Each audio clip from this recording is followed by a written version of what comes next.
Guys love to talk. We talk about our cars, our women, our jobs, our money, our sports, our homes. Anything that puts us on our own pedestal, all puffed up and inflated for the world to admire. Gosh, they'll say, what a man. We'll talk about anything but our problems. That's something we never discuss, not even to ourselves. My BPH Prostate Surgery Journal by Peter Grazia, March 26, 2022. I'm 10 weeks on the recovery side of a transurethral vaporization, a fancy name for BPH prostate surgery. The diagnosis of BPH and the corresponding surgery has been one of the more difficult events in my life.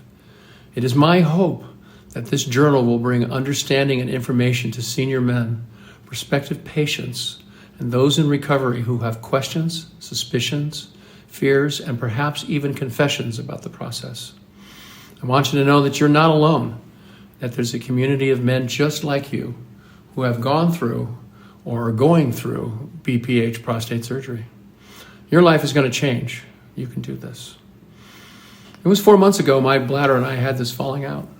Suddenly I couldn't pee at night, or I felt like I had to pee all the time. The doctor at urgent care said most likely it was benign prostatic hyplasia. What's that? I pointed an accusatory finger at my bladder and prostate. How'd you get me into this mess? Then I read that BPH affects 45 to 46% of men aged 70 to 79. Almost half. A sobering figure, to be sure.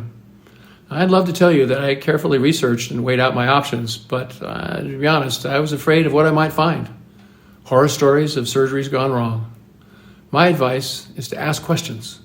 Don't be afraid or embarrassed to get answers and information from your urologist and their staff. Information will help keep you from guessing, which can lead to negativity and anxiety. At my urologist's suggestion, I opted for a trans-EU vaporization. I've been waiting 6 months for this operation, and I was glad to get to it. My surgery was set for 4 in the afternoon. They had me on a gurney, waiting outside the operating room. I was uncomfortable and agitated.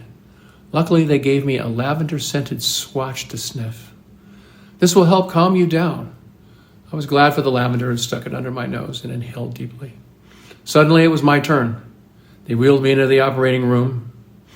The anesthesiologist was playing ZZ Top's Well-Dressed Man, blaring from the operating room's speakers. Oh God, I wondered, an anesthesiologist with clearly questionable musical tastes.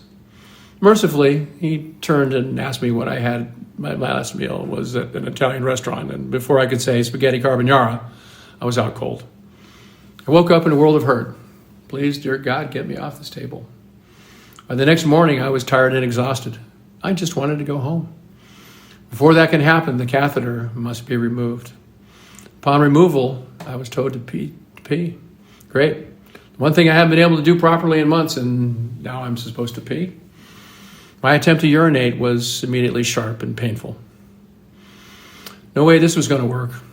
Fortunately, my surgeon said I could go home with the catheter and come back on Monday. Thank God.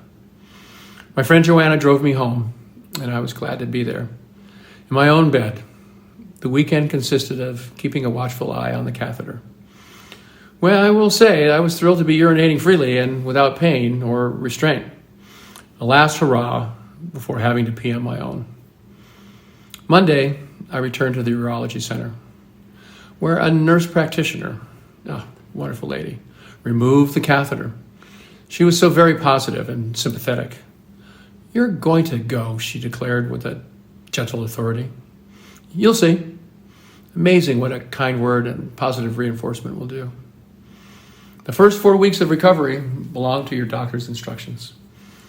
Prepare yourself to be drinking a half gallon of water every day, 64 to 80 ounces. It's necessary to regain bladder fluidity and help flush the anesthetics from your system. Personally, I recommend taking daily hot baths with salts to help draw out the drugs. Understand that the lines of communication between your brain and your bladder have been disrupted.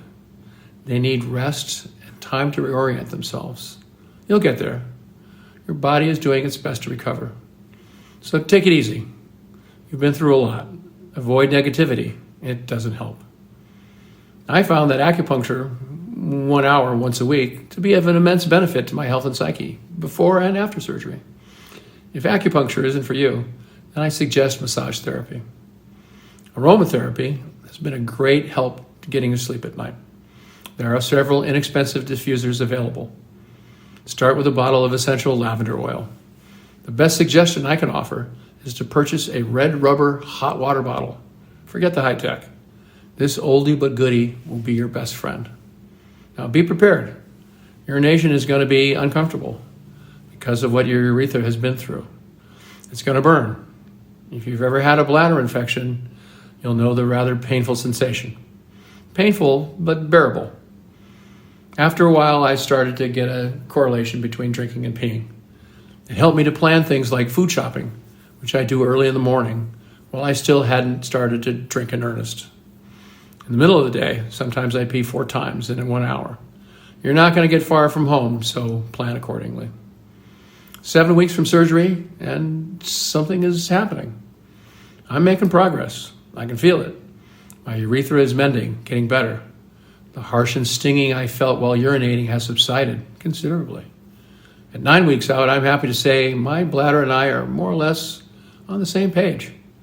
The lines of communication that were disrupted by the surgery and the anesthetics are opening back up. I can now tell the difference between a sore bladder and the urge to urinate. Recovery is not just about urination and contentment. Far from it. To my surprise, I'm a better person for the experience. Sure, it was hard. Damn hard at times. But instead of going back to the way I was, I'm moving forward with clarity and understanding. Secure in the knowledge that I can do the hard things, that I can adapt and overcome. Use this time to your advantage.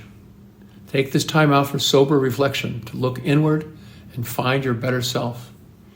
Since the operation, I've stopped smoking pot for the first time in decades. I'm sleeping better now than before the operation and remembering my dreams. I signed up for an intensive online workshop with a delightful behavioral therapist. A truly profound experience. I mistakenly thought that I was over-evolving at my age. What I discovered is you're never too old to become your better self. I'm cooking, I'm barbecuing, and cleaning house as never before. As a bachelor, I was never much for cooking for one. But now, I'm cooking for myself and friends.